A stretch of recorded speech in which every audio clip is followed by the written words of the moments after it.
Fernando Nakagawa já está aqui no estúdio para explicar um pouco a reação que o mercado pode ter. A gente até viu que hoje a Bolsa caiu. O Naka vai trazer os detalhes disso com esse fortalecimento, digamos, do nome de Fernando Haddad para Ministério da Fazenda. Parte do mercado até já se acostumou, né?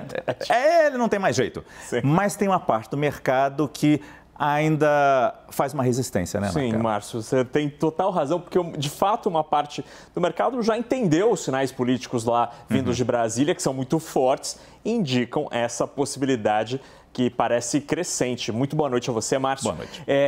E, de fato, o que a gente tem ouvido no mundo financeiro, no mundo econômico, é uma compreensão melhor de quem é Fernando Haddad, de quem é o provável ministro da Fazenda a partir de janeiro. E nesta avaliação desta pessoa, desta figura política, há críticas e há elogios. A gente já começa a ouvir alguns elogios no mundo financeiro. A gente separou alguns dos tópicos, Márcio. É interessante porque são dois mundos completamente diferentes. Então, do lado do Márcio ali, estão alguns dos pontos ouvidos entre os críticos. Eu ouço muito, esse é o principal ponto, que Haddad é muito mais político do que técnico. Aí você pode dizer, mas é importante ter um político para negociar reformas. É verdade. Mas a mesma pessoa, o mesmo pessoal que critica, diz assim, mas Haddad não tem tanta capacidade política de negociação no Congresso, por exemplo, como teria, sei lá, Rui Costa. Então, há críticas sobre isso. Também há críticas sobre como ele entende a economia. E aí a crítica ele seria pouco liberal em termos econômicos.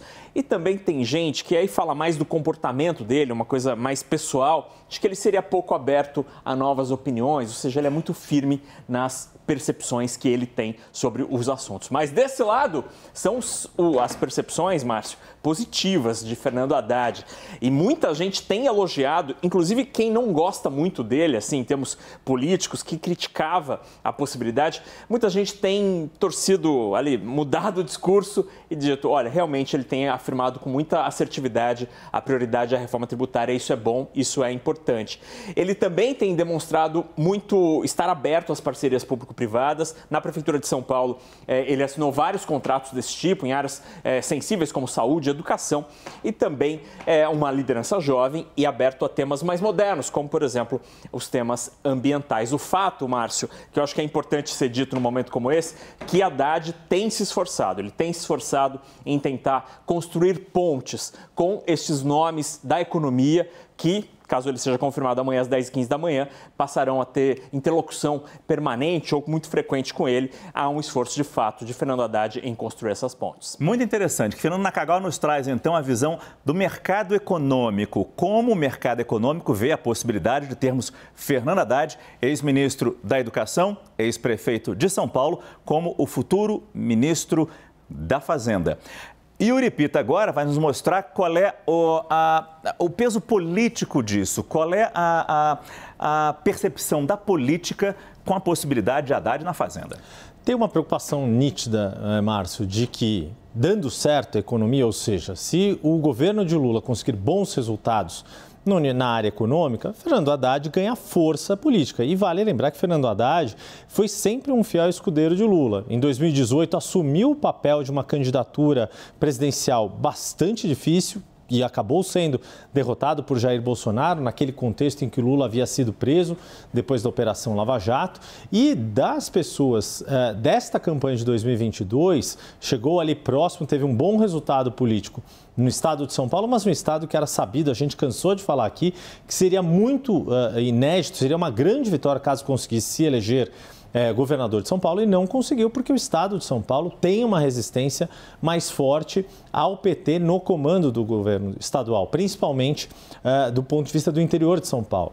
A grande questão agora é que, sendo essa pessoa tão leal a Lula como o Fernando Haddad fica muito claro que sim, ele será o responsável pela economia, mas, obviamente, como o próprio Lula já disse, ele vai ser o nome da economia também. E é claro que, tendo um ministro que é leal, que tem força, que tem objetivos políticos futuros, mas, ao mesmo tempo, tem essa lealdade tão forte, isso faz com que Lula proteja Haddad e Haddad proteja Lula, de certa forma. A grande questão é que amanhã essa expectativa de que seja indicado, de fato, não só Fernando Haddad, a gente falou Rui Costa, José Múcio Monteiro na defesa, ou seja, pastas que praticamente são consideradas aquelas de Estado ou que dão o eixo central do que vai ser o futuro governo de Lula.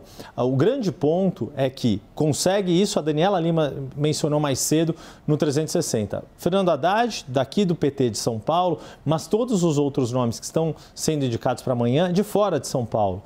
Rui Costa da Bahia, José Múcio Monteiro de Pernambuco, Flávio Dino na Justiça do Maranhão, de um partido aliado, ou seja, consegue sair um pouco desse PT-centrismo de São Paulo que muita gente critica.